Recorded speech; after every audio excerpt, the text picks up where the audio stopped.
Hey, it's Mark Lanier with your video thought for the day. This week we're looking at spiritual disciplines. If you missed yesterday, grab it on YouTube or wherever you see these videos. It was on fasting. Today, I want to talk about meditating. Meditating. By the way, hear that? That's very important on this meditation. Do you remember the Saturday Night Live skits that they would do of things that make you go, huh, or Why is that important? Well, there are some marvelous passages in the Old Testament, which is what I want to look at today. Tomorrow we'll look at the New Testament idea of meditation. But in the Old Testament, there's a Hebrew word, haga. And haga is the word that's often translated meditate. So when you read, for example, Psalm 1, verse 2's got the word haga for meditate.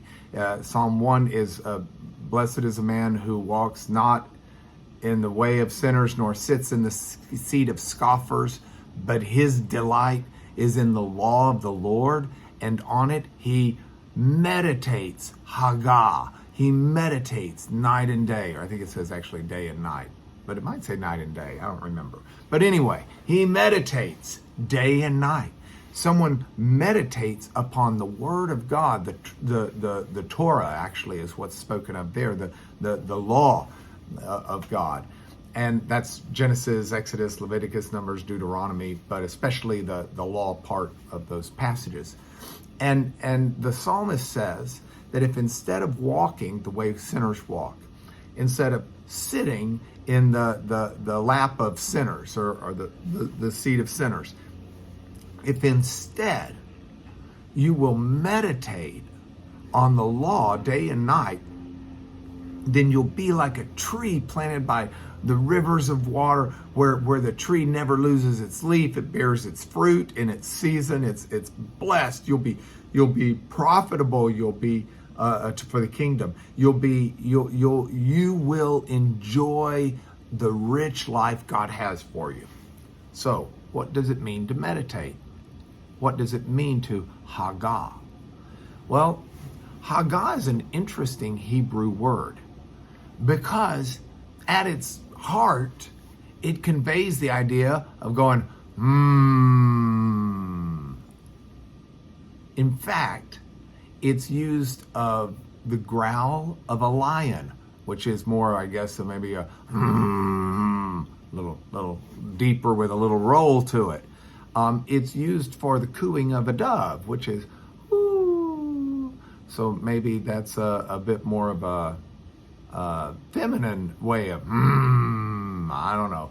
But it's this idea of, it's even used of mourning.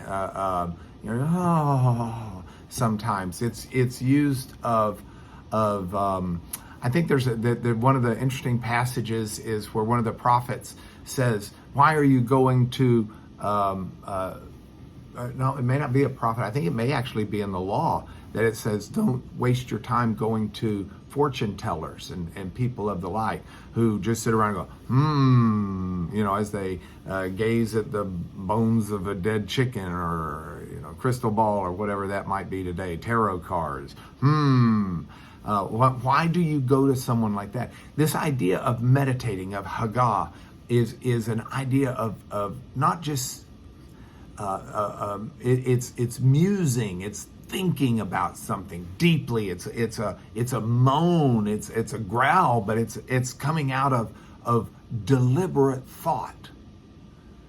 And so the Psalm 1:2 passage, for example, is talking about how you're blessed if you not merely read the law, if you don't merely read the Bible and what God has to say, but if you if it's something that really makes you think about it, really makes you chew on it, if you meditate on it, if it's something that produces that So where does this leave me today? I want to spend time thinking about the Lord and His Word and what He's done. And as I do it, I want to think about it so deeply that it causes me to go, I hope you'll join me there. That's meditation land via the Old Testament word. We'll look at the New Testament word tomorrow, but meanwhile, that's enough for your video thought for today.